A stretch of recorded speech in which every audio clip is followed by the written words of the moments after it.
Okay, sample problem number 2. So I will just read the problem. So for the same previous problem, that is our problem number 1, what is the electric field intensity 10 centimeters from the positive charge body and 70 centimeters from the negative charge body? Okay, first let's illustrate the problem. So we have here two charges, a positive and a negative charge. So this is our Q1, this is our Q2. Then it says that the electric field intensity 10 centimeters from the positive charge. So 10 centimeters from the positive charge. So let's assume that this is to the left of the positive charge. So this is 10 centimeters. Also, we have here 7 centimeters from the negative charge body. So the distance between this test charge and our charge or negative charge body, it has a 70 centimeters. Then, let's now identify the electric field of each charges. So, let's start with the charge 1. So, this is E1. So, the direction of the electric field intensity of charge 1 is to the left. Why? Since this is a positive, so it created an electric field that is pointing outward. So, to the left. Next, let's have the electric field 2 for the charge 2. So, since it is a negative, so the electric field that will be created here for the negative charge would be to the right or pointing inward. So there. So let's now identify the given. So for our charge 1, it has a positive 1.67 times 10 raised to negative 7 coulomb. And for our charge 2, it has a negative 1.67 times 10 raised to negative 7 coulomb. And for our distance 1, it is equivalent to 10 centimeters, that we can now convert this one into meters. So divided by 100, so we can now have a 0.10 meters. And for the distance 2, this is between the test charge until the negative charge, which is our charge 2.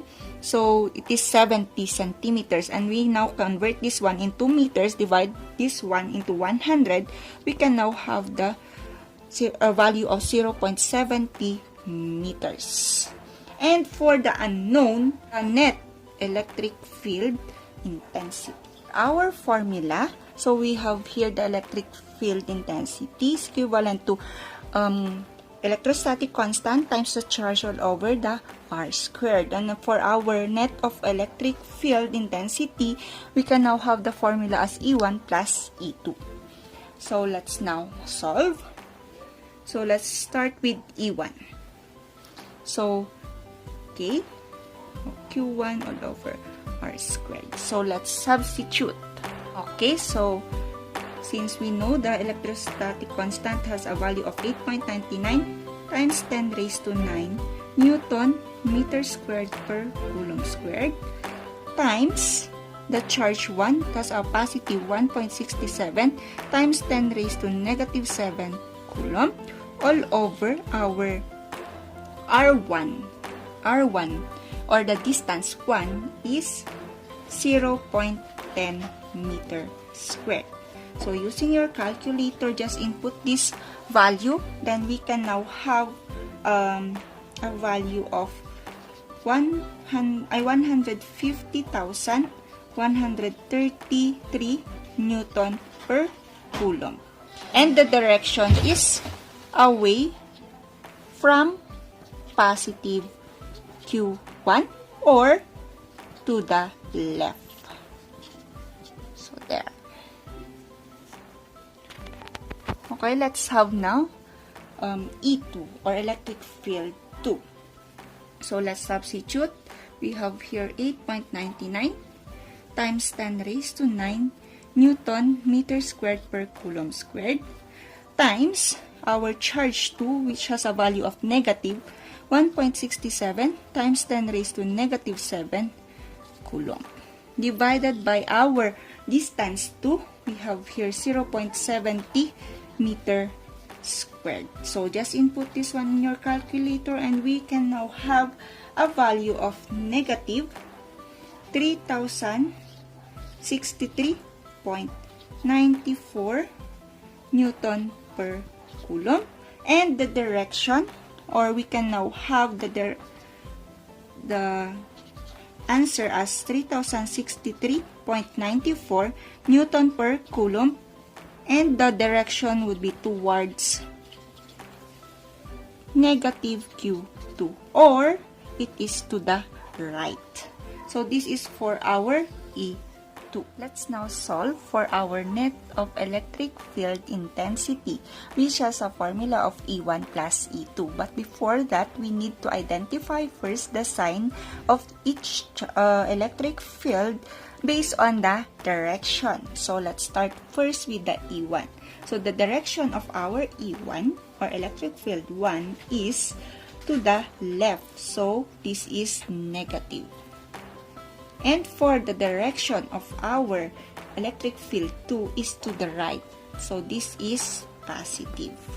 So even though the magnitude is positive for E1 and negative for E2, so we need to focus on the direction of the electric field. Okay, so let's substitute. So for E1, we have negative 150,133 Newton per coulomb plus positive 3063.94 Newton per coulomb. Just input this one in your calculator and we can now have our value for net of electric field intensity as 156,261 Newton per coulomb. And also the direction is towards negative Q2, or it is to the right. So there. This is for our net of electric field for sample problem number